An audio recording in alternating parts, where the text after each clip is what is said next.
নমস্কাৰ সকলোকে। মই আজি এটা নতুন পাঠ আৰম্ভ কৰিবলৈ ওলাইছোঁ। আমাৰ লেচনটোৰ নাম হ'ল মাই চাইল্ডহুড। তো মাই চাইল্ডহুড, ইয়াত মাই বুলি কাৰ কথা কৈছে? Doctor APJ Abdul Kalam. তেখেতৰ চাইল্ডহুড অৰ্থাৎ বাল্যকাল বা ল'ৰালিকালৰ কথা এই পাঠটো দিয়া হৈছে। তো APJ আব্দুল কালামে এখন আত্মজীৱনী লিখিছিল, অটোবায়োগ্ৰাফি, যাক আমি কওঁ অটোবায়োগ্ৰাফি। অটোবায়োগ্ৰাফি মানে হ'ল আত্মজীৱনী, অৰ্থাৎ নিজৰ কথা লিখা বা নিজৰ বিষয়ে লিখা। তো তেখেতৰ এখন কিতাপ আছে, উইংছ অফ ফায়াৰ। ইয়াতে দিয়া হৈছে উইংছ অফ ফায়াৰ কিতাপখনৰ নাম। তোমালোকে এখন কিতাপ কিনিবলৈও পাৰিবা, ঠিক আছে। Wings of fire. তো এই গোটেই কিতাপখনত এখন তেওঁৰ আত্মজীৱনী হয়, য'ত তেওঁৰ চাইল্ডহুডৰ বিষয়ে লিখা আছে। গোটেই অকল চাইল্ডহুডে নহয়, তেওঁৰ গোটেই জীৱনৰ কাহিনীটো লিখা হৈ আছে এই কিতাপখনত, উইংছ অফ ফায়াৰ।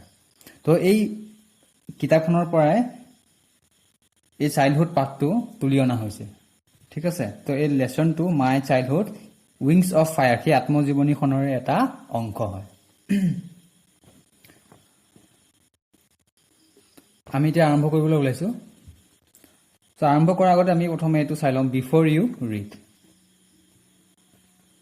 তো ইয়াত প্ৰথমে এটা প্ৰশ্ন সুধিছে তোমালোকক, can you think of any scientist who have also' been statesmen. মানে এনেকুৱা এজন বৈজ্ঞানিকৰ নাম ক'ব দিছে, যিজন বৈজ্ঞানিক হোৱাৰ উপৰিও এজন কি আছিল? ষ্টেটছমেন, অৰ্থাৎ ৰাজ্যিক ব্যক্তি আছিল তেওঁ, বা তেওঁৰ এজন নেতা আছিল, ৰাষ্ট্ৰৰ নেতা, ঠিক আছে, বা ৰাজনীতিৰ লগত জড়িত তেনেকুৱা কোনোবা বৈজ্ঞানিকৰ নাম তোমালোকে জানা নেকি? এইটো সুধিছে। তেনেকুৱা এজন ব্যক্তিৰ কথা এই পাঠটোতে আমি পঢ়িলে গম পাম। সেইজন হ'ল APJ আব্দুল কালাম, ঠিক আছে। তো আব্দুল কালাম আমি জানো যে তেওঁ এজন কি আছিল? বিখ্যাত চাইণ্টিষ্ট আছিল, হয় নে নহয়? তো চাইণ্টিষ্ট হোৱাৰ উপৰিও তেওঁ আমাৰ কি হৈছিল? দেশৰ ৰাষ্ট্ৰপতি হৈছিল। কিমান চনত? 2002। তেওঁ চাইণ্টিষ্টো হয়, ৰাষ্ট্ৰপতিও হয়, ঠিক আছে, তেওঁ দুইটাই হয়। তো APJ আব্দুল কালাম হুজ projects in space science, space, defense and nuclear technology.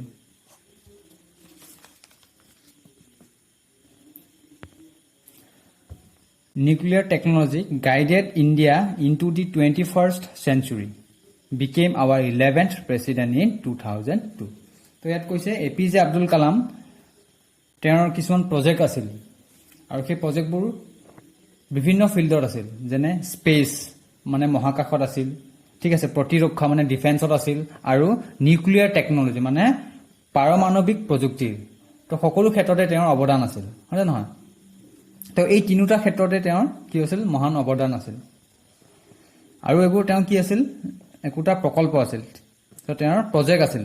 তো আব্দুল কালাম হুজ projects in space, defence and nuclear technology, অৰ্থাৎ আব্দুল কালামৰ যি মহাকাশ, প্ৰতিৰক্ষা আৰু পাৰমাণৱিক প্ৰযুক্তিৰ যি প্ৰকল্পই কি কৰিছিল? গাইডেড ইণ্ডিয়া মানে ভাৰতক কি কৰিছিল? ইণ্ডিয়া ইনটু দি 21st century, একবিংশ শতিকালৈ লৈ যোৱাত তেওঁ কি কৰিছিল?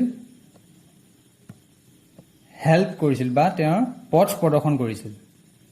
অৰ্থাৎ তেওঁৰ যিবোৰ প্ৰকল্প আছিল সেইবোৰে ভাৰতক একবিংশ শতিকালৈ লৈ যোৱাত সহায় কৰিছিল বা একবিংশ শতিকালৈ লৈ গৈছিল, ঠিক আছে। চ' সেইকাৰণে কৈছে হুজ প্ৰজেক্টছ ইন মানে আব্দুল কালামৰ projects in space, defence and nuclear technology guided India in to the 21st century। তো এই তিনিটা প্ৰকল্পই কি হৈছে? ভাৰতৰ একবিংশ শতিকালৈ লৈ গৈছে। And became our 11th president in 2002, আৰু 2002 চনত আমাৰ ভাৰতৰ 11তম ৰাষ্ট্ৰপতি হিচাপে তেওঁ নিযুক্ত হৈছিল। ইন হিজ অটোবায়োগ্ৰাফি, ইয়াত কৈছে ইন হিজ অটোবায়োগ্ৰাফি মানে আত্মজীৱনী, মই কৈছিলোঁ অলপ আগত। তো উইংছ অফ ফায়াৰ, এইখন উইংছ অফ ফায়াৰ, ঠিক আছে। এই আত্মজীৱনীখনৰ নাম হ'ল উইংছ অফ ফায়াৰ। তাতে তেওঁ নিজৰ চাইল্ডহুডৰ কথা কৈছে, মানে বাল্যকালৰ কথা তেওঁ খুব বৰ্ণনা কৰি ধুনীয়াকৈ লিখিছে। তো সেই কিতাপখন পঢ়িলেও তোমালোকে আৰু ভালদৰে বুজিবা, ঠিক আছে। এতিয়া আমি লেচনটো লৈ যাওঁ, আৰম্ভ কৰিছোঁ। নম্বৰ 1 পেৰাগ্ৰাফটো মই পঢ়ি যাম আৰু লগতে বুজাই যাম। তো প্ৰথমে আব্দুল কালামে নিজকে আই বুলি সম্বোধন কৰিছিল, যিহেতু তেওঁ নিজৰ জীৱনৰ কথা কৈ আছে, গতিকে তেওঁ কি বুলি কৈছে I was born into a middle class Tamil family in the island town of Rameswaram in the erstwhile Madras state. তো ইয়াত আব্দুল কালামে তেওঁৰ জন্মৰ কথা কৈছে তেওঁ কেনেকুৱা পৰিয়ালত তেওঁ জন্মগ্ৰহণ কৰিছিল ঠিক আছে তো তোমালোকে চাই যাবা আমাৰ সাইডত আমাৰ কিছুমান শব্দ অৰ্থ দিয়া হৈছে বুজি নাপালে এটো মিনিংটো পাই যাবা তো ইয়াত কৈছে আমাৰ I was born into a middle class Tamil family in the island town of Rameswaram in the erstwhile Madras state. তো erstwhile মানে হল former অর্থাৎ পূৰ্বৰ মানে আগৰ ঠিক আছে সো আব্দুল কালাম পূৰ্বৰ মাদ্ৰাজ ৰাজ্যৰ ঠিক আছে পূৰ্বৰ কি হয় মাদ্ৰাজ ৰাজ্য মাদ্ৰাজ ষ্টেট ৰাজ্যৰ ৰামেশ্বৰম দ্বীপ চহৰত তো আইল্যান্ড টাউন অফ ৰামেশ্বৰম এখন আইল্যান্ড হয় আইল্যান্ড টাউন ৰামেশ্বৰম কিকনে কি কয় ৰামেশ্বৰম দ্বীপ চহৰত এটা মধ্যবিত্ত ফ্যামিলি তামিল পৰিয়ালত জন্মগ্ৰহণ কৰিছিল কেনেকুৱা পৰিয়ালত মিডল ক্লাস মানে মধ্যবিত্ত তেওঁলোক ইমান ধনীও নাছিল ইমান দুখীয়াও নাছিল এভাৰেজ আছিল ঠিক আছে মানে মধ্যবিত্ত আছিল তো মধ্যবিত্ত তামিল ফ্যামিলিত বা পৰিয়ালত তেওঁ জন্মগ্ৰহণ কৰিছিল তো এই কথাটো মনত ৰাখিবা ক'ত জন্মগ্ৰহণ কৰিছিল পূৰ্বৰ মাদ্ৰাজ ৰাজ্যৰ ৰামেশ্বৰম দ্বীপ চহৰত এটা মধ্যবিত্ত তামিল পৰিয়ালত তেওঁ জন্মগ্ৰহণ কৰিছিল নেক্সট মাই ফাদাৰ তেওঁ দেউতাকৰ কথা কৈছে জৈনুল আবদিন তেওঁৰ দেউতাকৰ নাম কি হয় জৈনুল আবদিন তো নামবোৰ তোমালোকে মনত ৰৈ যাবা My father Zainul Abdin had neither much formal education nor much wealth. কি বুলি কৈছে তেওঁৰ দেউতাক জৈনুল আবদিনৰ বিশেষ আনুষ্ঠানিক শিক্ষা মানে ফৰ্মেল এডুকেশ্যন মানে আনুষ্ঠানিক শিক্ষা বা বেছি সম্পদো নাছিল nor much wealth মানে বেছি সম্পদ নাছিল Despite these disadvantages he possessed great innate wisdom and a true generosity of spirit. So যদিও তেওঁ আনুষ্ঠানিক শিক্ষা বা বেছি সম্পদ নাছিল তেওঁ কি আছিল যথেষ্ট সহজাত জ্ঞান আৰু আত্মাৰ প্ৰকৃত উদাৰতা আছিল তেওঁ মানে তেওঁ এজন উদাৰ ব্যক্তি আছিল ঠিক আছে so he possessed great innate wisdom and a true generosity of spirit মানে সহজাত জ্ঞান আৰু আত্মাৰ প্ৰকৃত উদাৰতা তেওঁ লাভ কৰিছিল He had an ideal helpmate in my mother Ashiamma. So তেওঁৰ মাকৰ নাম কি হল Ashiamma. ঠিক আছে so তেওঁৰ মাক Ashiammaৰ মাজত তেওঁ কি আছিল এজন আদৰ্শ সহায়ক আছিল মানে তেওঁ বিভিন্ন ধৰণৰ তেওঁ সহায় কৰিছিল বা সকলো সময়তে তেওঁ কি কৰিছিল তেওঁৰ মাকৰ লগত আছিল আৰু এজন আদৰ্শ সহায়ক হিচাপে আছিল তো আইডিয়াল হেল্পমেট আইডিয়াল মানে আদৰ্শ ঠিক আছে হেল্পমেট মানে সহায়ক ideal helpmate in my mother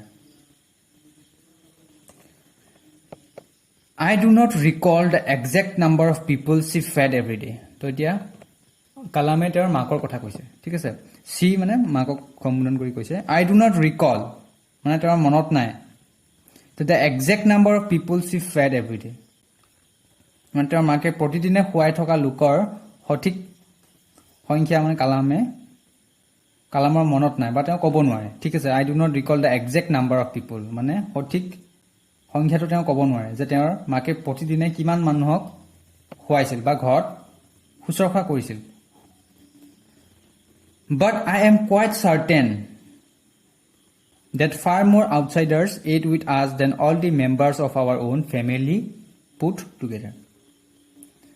যেহেতু কালামে সঠিক সংখ্যা ক'ব নোৱাৰে যে তেওঁৰ মাকে প্ৰতিদিনে কিমানজন লোকক খুৱাই বুৱাই শুশ্ৰূষা কৰিছিল কিন্তু তেওঁ এটা কথা নিশ্চিত যে তেওঁলোকৰ নিজৰ পৰিয়ালৰ সকলো সদস্যই একেলগে খোৱাতকৈ বহু বেছি বাহিৰৰ লোকে আউটসাইডাৰ্ছ মানে বাহিৰৰ লোকে তেওঁলোকৰ সৈতে খাইছিল মানে একেলগে এটা পৰিয়ালে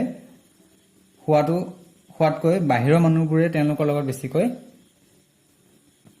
কি কৰিছিল খাইছিল মানে একেলগে বহি খাইছিল তো এইখিনি আছিল আমাৰ ফাৰ্স্ট পেৰাগ্ৰাফটো ঠিক আছে নেক্সট আমি নাম্বাৰ 2 পেৰাগ্ৰাফলৈ আহো তো ইয়াত কৈছে I was one of many children এতিয়া তেওঁ নিজৰ কথা কৈছে যে I was one of many children মানে তেওঁলোকৰ ল'ৰা-ছোৱালী বহুত আছিল গতিকে বহুতো শিশুৰ মাজৰ তেওঁ এজন আছিল ঠিক আছে so I was one of many children a short boy with rather undistinguished looks তো এতিয়া কালামে তেওঁৰ ফিজিকেল এপিয়াৰেঞ্চৰ কথা কৈছে তেওঁ দেখাত কেনেকুৱা আছিল তেওঁৰ মাক দেউতাক কেনেকুৱা আছিল ঠিক আছে তো ফিজিকেল এপিয়াৰেঞ্চটোৰ কথা কৈছে তো a short boy with rather undistinguished looks মানে এটা চুটি চাপৰ ল'ৰা হয় মানে অতুলনীয় চেহেৰাৰ সৈতে আনডিষ্টিংগুইছ লুকছ মানে ইমান দেখাটো ভাল নহয় ঠিক আছে এক চুটি চাপৰ ল'ৰা আৰু অতুলনীয় চেহেৰাৰ সৈতে বৰ্ণ too tall and handsome parents তো ওখ আৰু সুন্দৰ পিতৃ মাতৃৰ পৰা তেওঁ জন্ম হৈছিল মানে তেওঁ মাক দেউতাক ওখ হেণ্ডচাম আছিল কিন্তু কালাম তেনেকুৱা নাছিল তো কালামে চুটি চাপৰ আছিল আৰু দেখাটো ইমান হেণ্ডচাম বা ধুনীয়া নাছিল We lived in our ancestral house, which was built in the middle of the 19th century.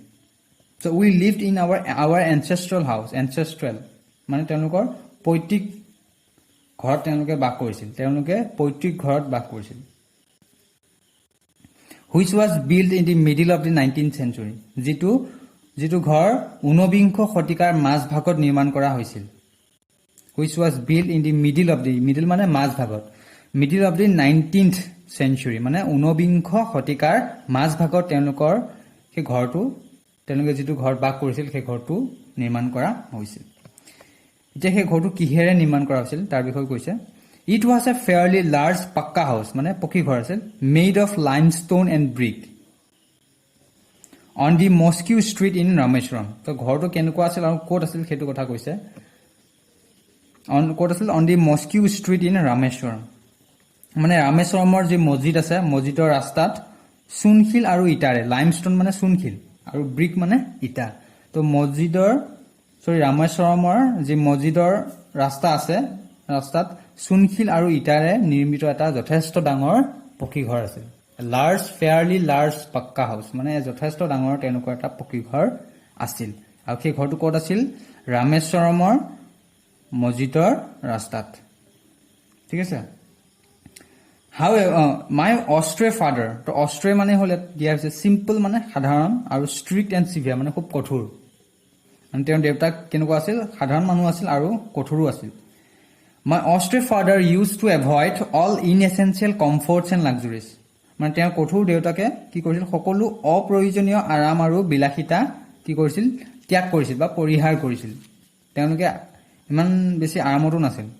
তো তেওঁৰ দেউতাকে কি কৰিছিল অপ্ৰয়োজনীয় ইনএচেঞ্চিয়েল কমফৰ্ট মানে অপ্ৰয়োজনীয় যিবোৰ প্ৰয়োজন নাছিল অপ্ৰয়োজনীয় আৰাম আৰু লাক্সাৰিজ মানে বিলাসিতা তেওঁলোকে কি কৰিছিল দেউতাকে ত্যাগ কৰিছিল বা পৰিহাৰ কৰিছিল কিন্তু however all necessities were provided for in terms of food medicine or clothes কিন্তু খাদ্য ঔষধ আৰু কাপোৰৰ ক্ষেত্ৰত সকলো প্ৰয়োজনীয় সামগ্ৰী দেউতাকে তেওঁলোকক প্ৰদান কৰিছিল ঠিক আছে খাদ্য ঔষধ আৰু কাপোৰ তো এইবোৰ প্ৰয়োজনীয় বস্তু তেওঁলোকক কিন্তু প্ৰয়োজনীয় যিবোৰ সামগ্ৰী আছিল তেওঁলোকক প্ৰদান কৰিছিল in fact I would say mine was a very secure childhood both materially and emotionally তো শেষত কালামে কৈছে যে তেওঁৰ শৈশৱ কালটো বা বাল্যকালটো বস্তুগত আৰু আৱেগিকভাৱে অতি সুৰক্ষিত আছিল তো মেটেৰিয়েলি মানে বস্তুগত আৰু ইমোচনেলি মানে আৱেগিক তো আৱেগিক আৰু বস্তুগতভাৱে অতি সুৰক্ষিত আছিল কাৰণ সকলোৰে পৰা মৰম স্নেহ পাইছিল হয় নহয়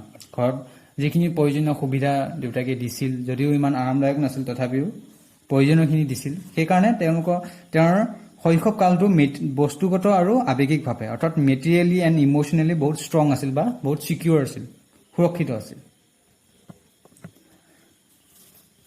তো এইখিনি আছিল তো এই ভিডিঅ'টোত মই তোমালোকক দুটা পেৰেগ্ৰাফে বুজাই দিছোঁ বেছি দীঘলীয়া কৰিব নোৱাৰোঁ মই